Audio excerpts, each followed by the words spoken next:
your dreams, goals and desire, aspirations,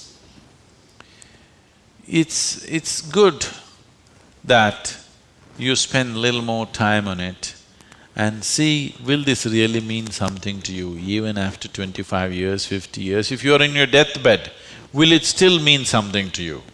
You must look at it.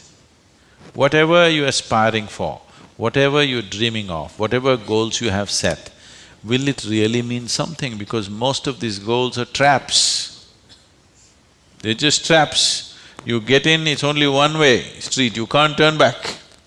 I want you to look at this, because many of them are older than you. You ask them what they dreamed of at 18, they're fortunate it didn't come true.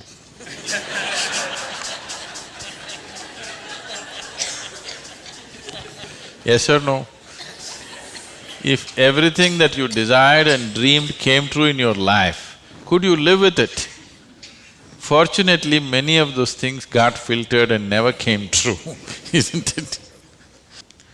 So, it will be very good if anybody of your age, if they want to decide and fix the goals of their life, it'll be very good if they take a break from all influence that's around them. Social influences, family influences, other influences, withdraw somewhere, that's why an ashram. Withdraw somewhere, sit down, meditate, bring yourself to a certain level of clarity and joy. When you're very happy and clear, you must decide. Not in desperation you set goals. Desperate goals that you set will mean a lot to you at that moment. Tomorrow morning you look, you don't know why you're tangled up with it. So, it'll be good. If you're fixing your life, it's best that you do it when you're very, very peaceful, happy and clear-headed, isn't it? Not influenced by anything around you, simply by yourself. Sit and decide what is it that you really want to become in your life. What is it that will be of enduring value for you, not for somebody else, for you. And you don't have to build a personality for that, you strive for that. The necessary persona will come. You must understand what a personality is. The word personality comes from the word persona. Persona means in Greek or in Latin, I'm sorry, is a mask. This is a mask that they used to use in old theaters. Now the same people will be playing many roles. Let's say Ramayana is happening. You have to play Rama's role also and Sita's role also and Lakshman's role also. For everything there's one mask. You hold this mask and speak like Rama, keep it down. Hold this mask and speak like Sita, keep it down. Hold this and speak like Hanuman and keep it down. This is how the plays were done. So it is those masks which were referred to as persona. So personality means you held a mask and mask got stuck to your face, you couldn't pull it out. That means you have a personality. Personality is something that people are trying to develop because they have no sense of being. Instead of the real thing, you're trying to concretize the fake thing. If you are in touch with your being, why do you want a personality? It's not necessary. You can be a different kind of personality in different places. You are actually already. Or are you stuck with one personality? Some people are. People who are simplistic in their head have only one personality. Others have different personalities in different areas of life, isn't it?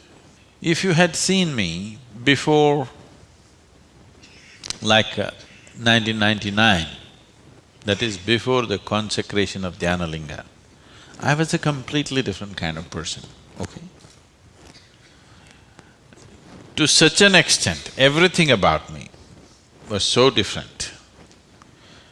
Well before that things happened that was beyond me, but this was conscious.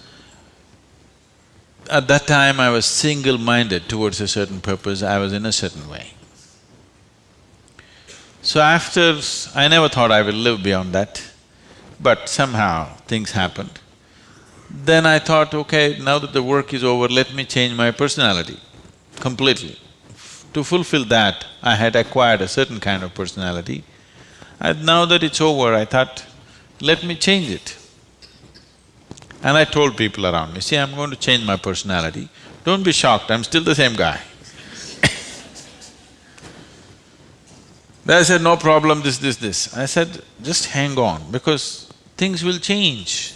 Everything about me will change, the way I operate will change, the way I speak will change, the way I dress will change, the way I do, everything will change. They said, no problem, we know you, we love you with this.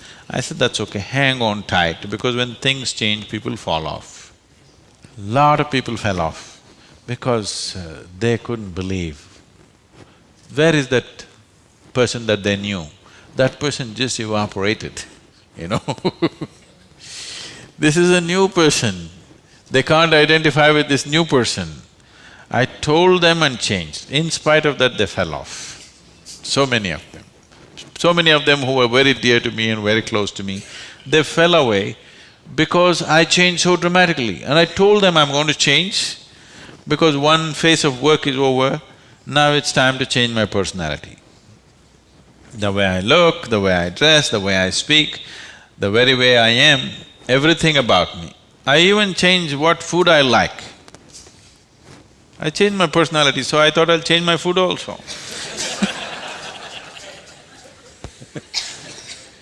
So personality is something that you have taken on, but you have become so unconscious about it that you think it's for real. You're asking how to develop, that means you're making it up, right? Another word for developing is making up, isn't it? You're making it up. Make it up whichever way is suitable for your kind of activity, but you must be able to keep it down. If it gets stuck to your face, then it becomes misery. Then all suffering will come to you. You can take on any kind of personality, but when you want to keep it down, you must be able to keep it down. There was a sage.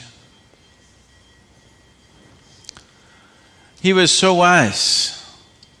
People went to him and crowds gathered. Then the king went to him and the king saw such a wise man should be in his court. So he told the sage, you must come and become my chief minister, because a wise man like you shouldn't go waste sitting under a tree. You must be useful for the people. The sage said, see, that's fine, but I have a condition. You must give me a room in your palace where I will spend every day 1 hour. You should never peep into that room, you should never ask me what it's about, you should never break into it, nothing. This room should be left unexplored by yourself, your servants, your secret agents and everybody. King thought, that's not a problem. What's the problem with me? You want your room, why do I want to look into your room? Take it.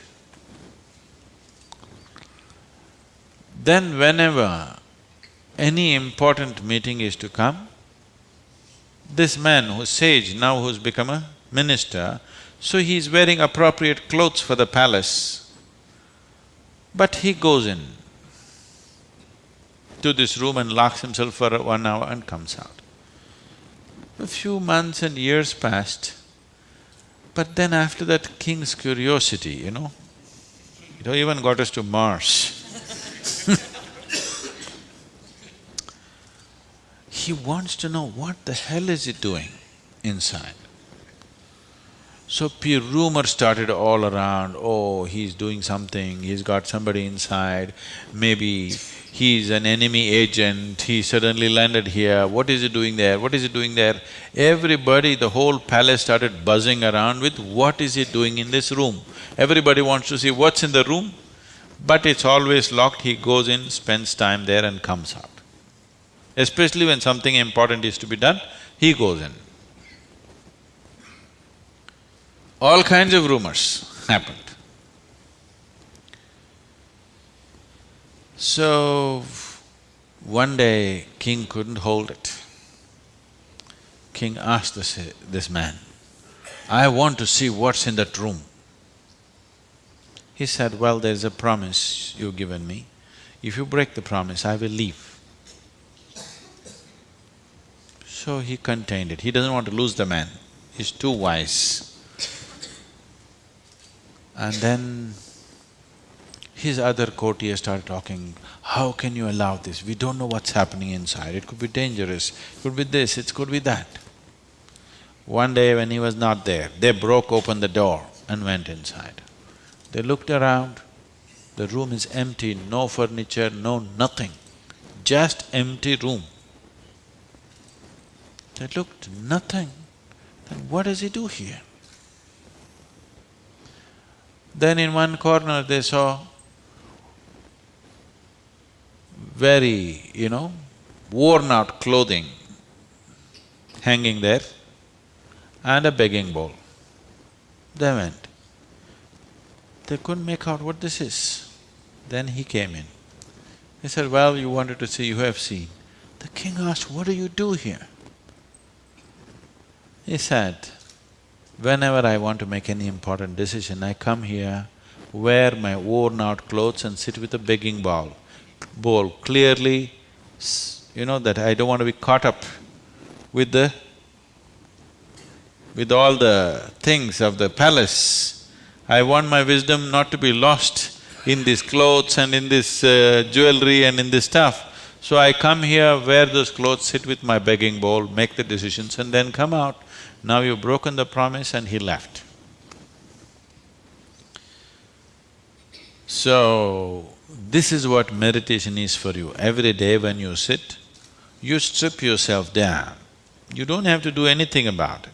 If you sit there simply, see, anything that's made up needs constant support from you, isn't it? See, suppose you tell a lie. It needs constant support to keep it up, isn't it? But if something is true, you can even forget it, but it's still there, isn't it? You understand what I'm saying? If something is true, even if you forget it, it's still there, no problem. But if it's a lie, you have to keep it up. Your personality is a lie. Your being, your existence is the truth. You don't have to keep this up. This will be anywhere there. What you make up for the sake of the society, to function in the society, you need a certain kind of makeup. You must be able to keep it down. If you're going to bed fully made up, then something wrong with you.